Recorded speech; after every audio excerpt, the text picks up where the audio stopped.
शांति।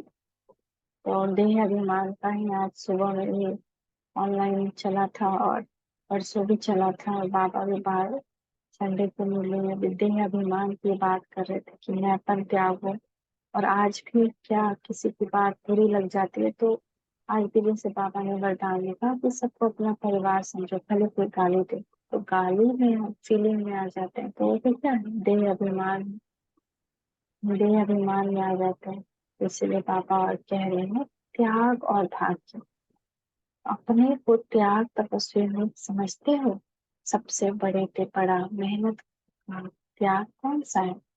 देह अभिमान, ज्ञान का अभिमान और बुद्धि का अभिमान भी क्यों आता है? पुराने संस्कारों का त्याग भी क्यों नहीं होता है? उसका मुख्य कारण है देह अभिमान। देह अभिमान को छोड़ना बड़े से बड़ा त्याग है। हर सेकंड अपने आप को चेक करना पड़ता है। ये जो स्थूल त्याग है वो तो कई बार करने के बाद भी किनारा कर देते हैं, लेकिन यह जो अभिमान का त्याग है, हर सेकंड देह का आधार लेते रहना है, लेकिन यहाँ सिर्फ रहते हुए निर्णय बनना है। इसी कारण हर सेकंड देह के साथ आत्मा का गहरा संबंध होने के कारण अभिमान भी बहुत गहरा हो गया है। अब इसको मिटाने के लिए मेहनत लगती है, कहाँ न कहाँ से देह अभिमान आ जाता है। तो 100 देह अभिमान लिखे तो वो 100 भी आ जाए। आसक्ति किसी से हो जाती है खाने में तो भी देह अभिमान, मुंह हो जाता है तो भी देह अभिमान है। तन का मुंह भी देह अभिमान है। हमारे बोल अगर उसमें थोड़ा सा भी गर्व है वो भी देह अभिमान है।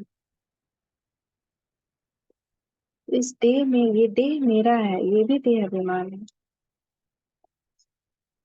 आज हम लिख रहे थे बुद्धि का अभिमान देह अभिमान, श्रेष्ठ संस्कार का अभिमान देह अभिमान, अच्छे स्वभाव का अभिमान भी देह अभिमान है कि वो तो खराब स्वभाव कर रहे हैं, हम अच्छा कर रहे हैं।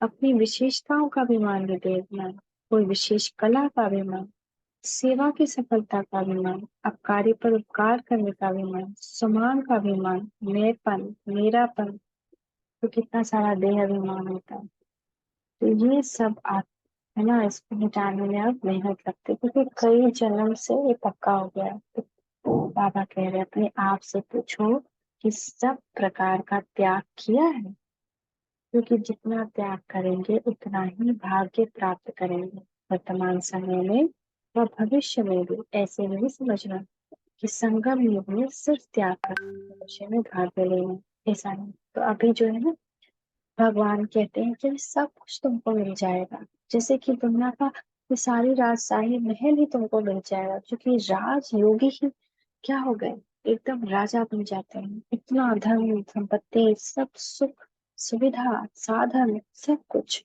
लेकिन उसमें रहना और उसको यूज कर लेना यानी कि भविष्य का फल खत्म, यानी फिर सत्युग का फल खत्म। तो उसमें भी त्याग चाहिए कि उसको भी हम कल्याण अर्थ सेवा अर्थ यूज में लगाए। मेरे पास 50,000 आ गया और हम क्या कर लिए, कार खरीद लिए, तो मतलब 50,000 में तो कार नहीं आएगा, मतलब कुछ ऐसे यूज कर लिए अपने लिए, तो सेवा अर्थ यूज किए। किसी किसी को कहीं पे हम भगवान का सेंटर खोल दिए बाबा का, या कुछ भी ऐसे कर दिए, तो त्याग से ही भाग्य बनता है। तो क्योंकि जितना त्याग करेंगे उतना ही भाग्य प्राप्त करेंगे। तो जैसे आज हम साज श्रृंगार करते हैं, तो जो इसका त्याग कर देता है तो भविष्य में उतना ही साज श्रृंगार उसको प्राप्त होता है। जिस चीज का भी त्याग करेंगे उतना ही वहां उतना ही वो उतना प्राप्त होगा। जैसे आज नींद का त्याग करके हम योग करते हैं तो वहां उतना ही सुखद नींद मिलेगी। जैसे हम आराम का त्याग करते हैं तो वहां उतना ही आराम मिलेगा। तो जो जितना यहाँ त्याग करेगा संगम पे भविष्य में उतना ही भाग्य मिलेगा। यहाँ हम रंगीन कपड़ों का त्याग करते हैं तो वहाँ उतनी ही रंगीनियत मिलती है। तो ये त्याग नहीं है, शुद्ध भाग्य लेना है। तो ऐसे नहीं, जो जितना त्याग करता है जिस घड़ी त्याग करता है उसी घड़ी जितना त्याग उसके रिटर्न में उनको भाग्य जरूर प्राप्त होता है। तो यहाँ पे भी क्या हो जाता है, बहुत सारी सेवाएं मिलने लगती है, बहुत सारा मान सम्मान मिलता है, लेकिन उसका भी त्याग, ये मान सम्मान मिला और उसको हमने एक्सेप्ट कर लिया दिल में, उसको भी भगवान को समर्पित। संगम युग में त्याग व प्रत्यक्ष रूप में भाग्य क्या मिलता है, वो जानते हो? अभी अभी क्या भाग्य मिलता है, सत्य में तो मिलेगा जीवन मुक्ति पद। अब क्या मिलता है आपको, अपने त्याग का भाग्य मिलता है। संगम युग में त्याग का भाग्य बड़े से बड़ा यही मिलता है कि स्वयं भाग्य बनाने वाला अपना बन जाता है। तो सबसे बड़ा भाग्य तो यही मिलता है कि जिसको पूरी दुनिया याद करती है, पुकारती है, वो मुझे याद करता है। कितना बड़ा भाग्य कि मैं उससे योग लगाती हूँ, लेकिन वो कभी कभी मुझे किरनी देकर के एहसास दिलाता है कि मैं भी तुमको याद कर रहा हूँ। इससे बड़ा भाग्य कुछ है? तो भाग्य बनाने वाला ही अपना बन जाता है, ये सबसे बड़ा भाग्य हुआ ना। यह सिर्फ संगम युग पर ही प्राप्त होता है, जो स्वयं भगवान अपना बन जाता है।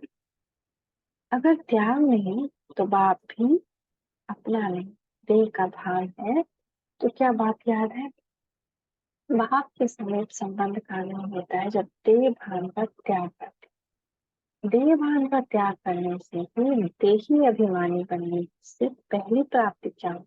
यही ना कि निरंतर बाप की स्मृति में रहते हैं, अर्थात हर सेकंड के त्याग से हर सेकंड के लिए बाप के सर्व संबंध का, सर्व शक्तियों का अपने साथ अनुभव करते हैं। तो यह सबसे बड़ा भाग्य नहीं, यह भविष्य में नहीं मिलेगा, चाहे हम भविष्य में कितना भी त्याग करें, लेकिन ये संगम के त्याग का भाग्य है। इसीलिए कहा जाता है ये सहज ज्ञान और सहज राजयोग भविष्य फल नहीं, लेकिन प्रत्यक्ष फल देने वाला है। भविष्य में तो वर्तमान के साथ साथ बांधा हुआ है ही, लेकिन सर्वश्रेष्ठ भाग्य सारे कल्प के अंदर और कहाँ भी नहीं प्राप्त करते हो, इसी समय प्राप्त होता है। इसी समय वो अतीन्द्रिय सुख की अनुभूति होती है, अतीन्द्रिय सुख के झूले में झूलते रहने का अनुभव होता है। इस समय ही त्याग और तपस्या से बाप का हर सेकंड का अनुभव करते हैं, अर्थात बाप को सर्व संबंध से अपना बना लेते हैं। पुकार यही रहते, यही करते थे, पुकारते थे तो कुछ और थे, लेकिन प्राप्ति क्या हो गई? क्या पुकारते थे कि एक सेकंड के लिए एक बूंद प्यार का दे दो, एक सेकंड झलक दिखला दो। तो जो न संकल्प में स्वप्न में था वह प्राप्ति हो रही है ना। तो जो न संकल्प में स्वप्न की बात में प्राप्त मिल जाए, इसको कहते हैं भाग्य। जो चीज मेहनत से प्राप्त होती है उसको भाग्य नहीं कहा जाता। स्वतः ही मिलने का असंभव से संभव हो जाता है। न उम्मीदवार से, ना उम्मीदवार से उम्मीदवार हो जाते हैं, तो इसको कहा जाता है भाग्य। यह भाग्य नहीं मिला, पुकारते थे कुछ और थे कि हमको सिर्फ अपना कुछ न कुछ बना लो, अपने चरणों में बिठा लो। इतना उच्च बनना नहीं चाहते थे, लेकिन मिला क्या? स्वयं तो बन गए, लेकिन बाप को भी सब कुछ बना दिया, बना लिया। तो यह भाग्य नहीं कि वो मेरा दोस्त बन गया, वो मेरा साजन बन गया। संगम युग का श्रेष्ठ भाग्य इसी त्याग से मिलता है। सदैव यह सोचो कि अगर देह भान का त्याग नहीं करेंगे, अर्थात देही अभिमानी नहीं बनेंगे, तो भाग्य भी अपना नहीं बना सकेंगे। अपनी देह से केयर करना है, लेकिन अपने देह में मोह नहीं हो, अपने देह का भान नहीं हो। मैं आत्मा हूँ, अर्थात संगम युग का जो श्रेष्ठ भाग्य है उससे वंचित रहेंगे। अगर मानो सारे दिन में कुछ समय देह अभिमान का त्याग रहता है और कुछ समय नीचे रहते हैं, अर्थात देह के भान का त्याग नहीं, तो उतना ही संगम युग में श्रेष्ठ भाग्य से वंचित होते हैं। भाग्य बनाने वाला बाप जब हर सेकंड भाग्य बनाने की विधि सुना रहे हैं, तो क्या करना चाहिए? उस विधि से सर्व सिद्धियों को प्राप्त करना चाहिए ना। विधि को न अपनाने के कारण क्या रिजल्ट होती है? न अवस्था की वृद्धि होती है और न सब प्राप्तियों की सिद्धि होती है। तो क्या करना चाहिए? विधाता द्वारा मिली हुई विधियों को सदा अपनाना चाहिए, जिससे वृद्धि भी होगी और सिद्धि भी होगी। तो बाबा ने जो जो विधि बताई है वो विधि से चलना है, तभी सिद्धि की प्राप्ति होगी। जैसे व्यर्थ संकल्प ना करो, तो चेक करो संकल्प के रूप में व्यर्थ संकल्प का कहाँ तक त्याग किया है। वृत्ति सदा भाई भाई की रहनी चाहिए, ये नहीं कि ये मेरा पति, ये मेरा बच्चा, ये माँ, ये बहन, भाई, सब एक परमात्मा की संतान, भाई भाई हैं, सबको आत्मा देखना है। ये भी डायमंड, मैं भी डायमंड, चाहे व्यवहार कुछ भी हो। उस वृत्ति को कहाँ तक अपनाया और देह में देहधारीपन की वृत्ति का कहाँ तक त्याग किया है। समझते हो मैसूर वाले आज तो खास इन्हों से मिलने आए हैं ना, क्योंकि इतने दूर से मेहनत से स्नेह से आए हैं, तो बाप को भी दूर देश से आना ही पड़ा है, तो खुशी होती है ना। आज खास दूर देश से आने वाले के लिए दूर देश से बाप भी आए हैं, तो जिससे स्नेह होता है, तो स्नेही के स्नेह में त्याग कोई बड़ी बात नहीं होती है ना। जैसे माँ को बच्चों से प्रेम होता है, तो माँ अपना सर्वस्व त्याग कर देती है। तो ऐसे ही अगर हमारा परमात्मा में सच्चा प्रेम है, उसको अपना वारिश बनाया है, तो हम बहुत इजीली सब कुछ त्याग कर देते हैं। विकारों के स्नेह में आकर अपनी सुध बुद्ध का भी त्याग, तो अपने शरीर का भी त्याग किया। विकार का जब स्नेह था, तो इवन पति के लिए या कोई सगा संबंधी अर्ली मॉर्निंग जाना है, तो हम उठ ही जाते हैं, है ना। तब ये नहीं सोचेंगे कि अभी कैसे उठे, रात में तो लेट सोए थे, तो उठ जाते हैं। 4 बजे किसी को जाना हो, बच्चा को जाना हो, तो उठ के तैयार हो जाएंगे, सब कुछ खाना वाना बना करके दे देंगे। लेकिन भगवान के लिए याद आता है कि हम तो रात में लेट सोए, है ना, उनके लिए भोग नहीं बन सकता, उनको उनकी याद में हम बैठ नहीं सकते, तब देह याद आता है। लेकिन विकार के स्नेह में आकर अपनी सुध बुद्ध का भी त्याग किया, शरीर का भी त्याग किया ना, अपने सारे कंफर्ट को त्याग कर दिया। तो बच्चों के स्नेह में माँ तन का भी त्याग करती है ना। जब देहधारी के संबंध में स्नेह से, स्नेह में अपना ताज तख्त, अपने असली स्वरूप सब छोड़ दिया, ये भी छोड़ दिया कि मैं ये हूँ, फलाना हूँ, ठिकाना हूँ, बाल बच्चे पति सबके लिए सब छोड़ दिया। रात भर जगना पड़ा तो रात भर जगे, लेकिन भगवान के लिए वो मुश्किल लगता है, क्योंकि अभी भी देह का त्याग नहीं किया, देह देहपन का त्याग नहीं किया, भगवान से स्नेही नहीं बने। तो जब अभी बाप के स्नेही बने हो, तो क्या ये देह अभिमान का त्याग नहीं कर सकते? फिर क्या सुबह उठना मुश्किल होगा, देह अभिमान का त्याग करना मुश्किल होगा अगर सच्चा स्नेह है? सोचना चाहिए कि अल्पकाल के संबंध में इतनी शक्ति थी, जो ऊपर से नीचे ला दिया। ऊपर से नीचे इसलिए आए हो ना। और अब बाप जब कहते हैं कि बाप और वर्षा से संबंध जोड़े हैं, तो क्या बाप से स्नेह में ये उल्टा देह अभिमान का त्याग कोई बड़ी बात है? बहुत छोटी बात है ना अपने आप को आत्मा समझना, अर्ली मॉर्निंग उठकर थोड़ी देर उनको याद करना, ये कोई बहुत बड़ी बात है? हमने तो क्या कुछ नहीं किया देह अभिमान वाले प्यार में, फिर भी क्यों नहीं कर पाते हो? या तो सेकंड में कर देना चाहिए। अगर 1 मास बीमार होता है, तो माँ का जो अल्पकाल का संबंध है, देह का संबंध है, जो इसी जन्म में उसकी माँ है, फिर भी 1 मास के लिए सब कुछ त्याग कर देती है। देह की स्मृति सुख का त्याग करने में देरी नहीं करती, अपना जान भी दे देती है। कभी अगर बच्चे पे जान किया आ पड़े तो मुश्किल भी नहीं समझती। तो यहाँ क्या करना चाहिए? यहाँ तो सदा काल का संबंध है।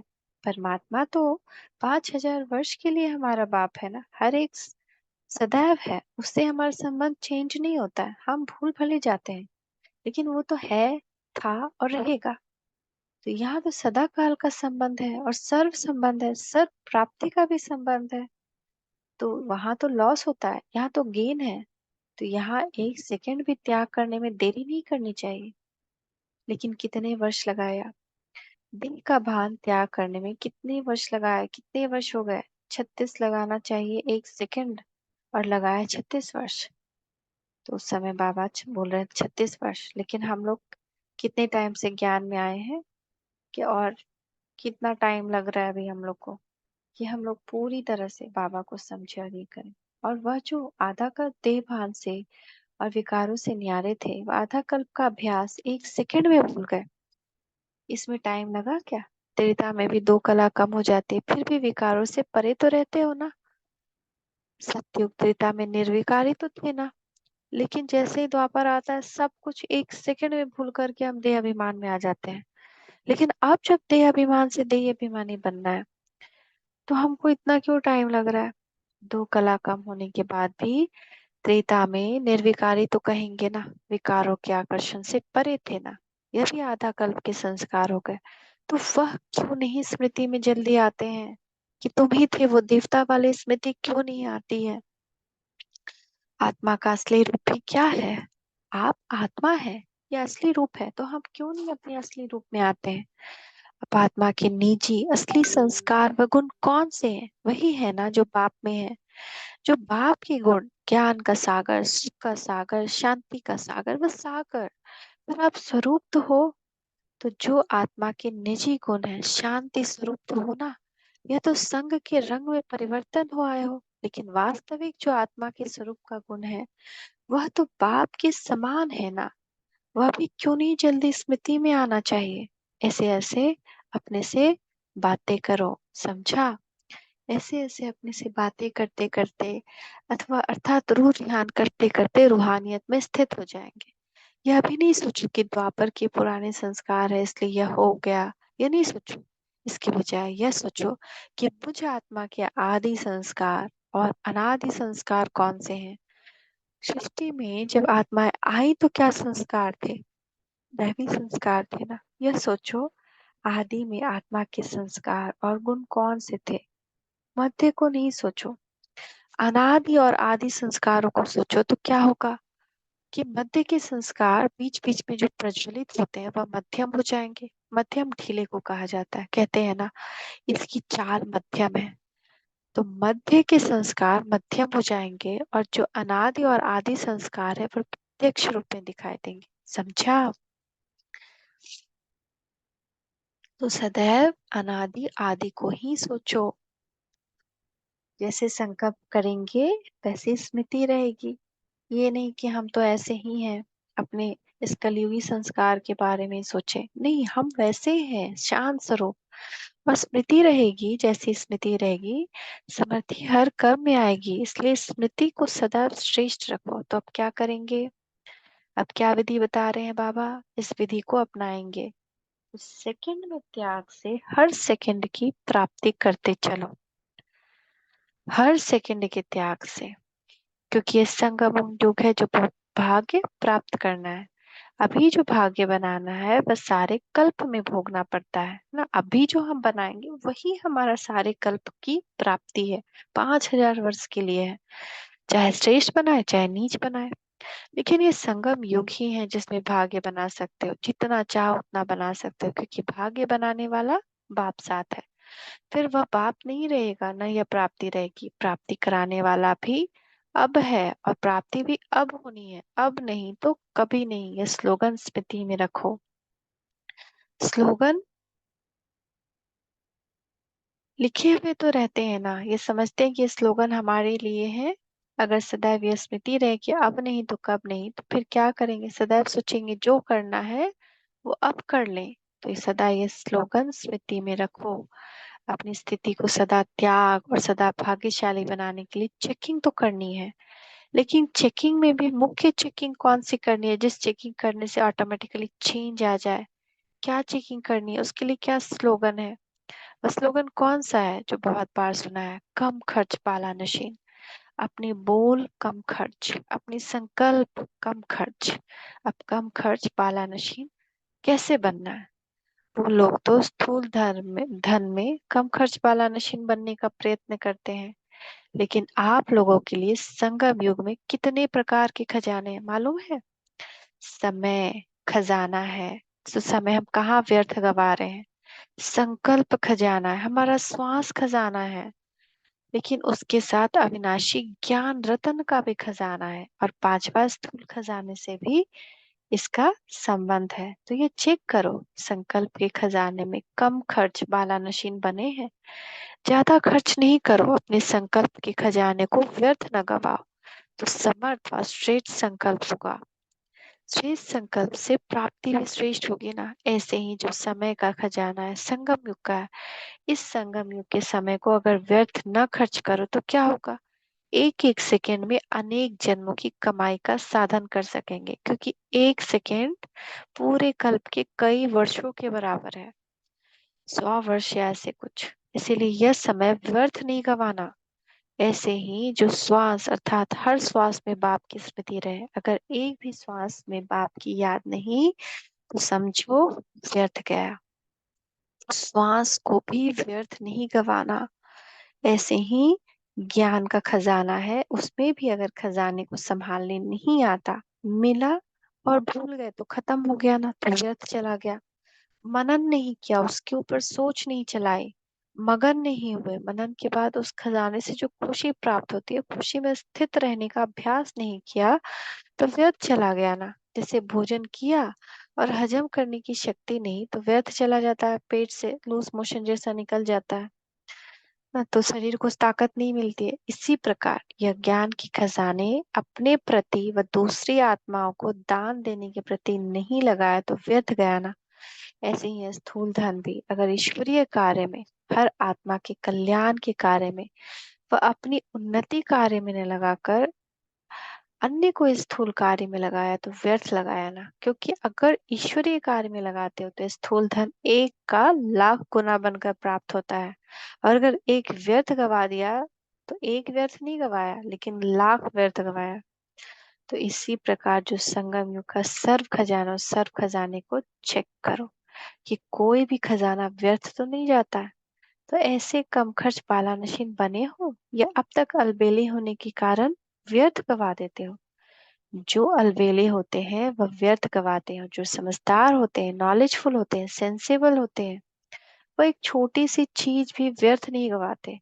ऐसे के लिए कहा जाता है कम खर्च पाला नशीन। ऐसे हो जैसे बाप, साकार बाप ने कम खर्च पाला नशीन बन करके दिखाया ना, तो क्या फॉलो फादर नहीं करना है? कोई भी स्थूल धन, अगर स्थूल धन नहीं तो जो यज्ञ निवासी हैं उनके लिए ये यज्ञ की हर वस्तु ही स्थूल धन के समान है।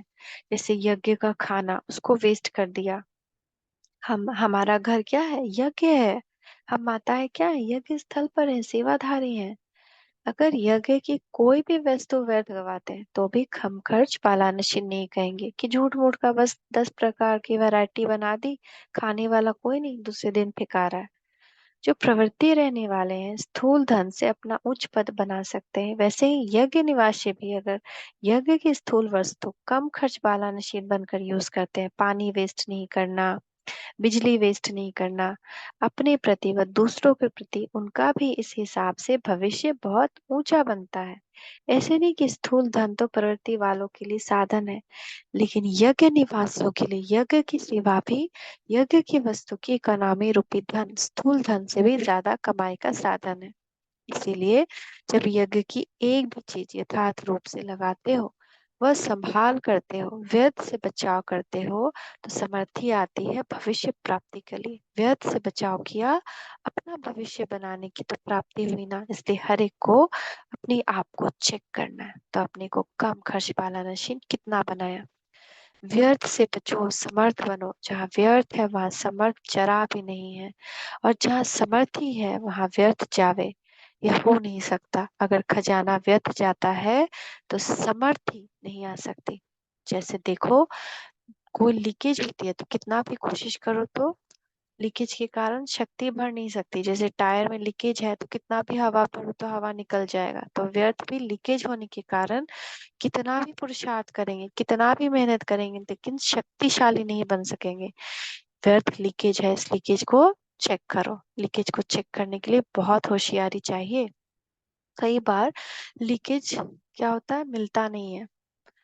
बहुत होशियार होते हैं, नॉलेजफुल होते हैं, वो लीकेज को कैच कर सकते हैं। कभी कभी हमको समझ में नहीं आता कि कहाँ लीकेज कर रहे हैं।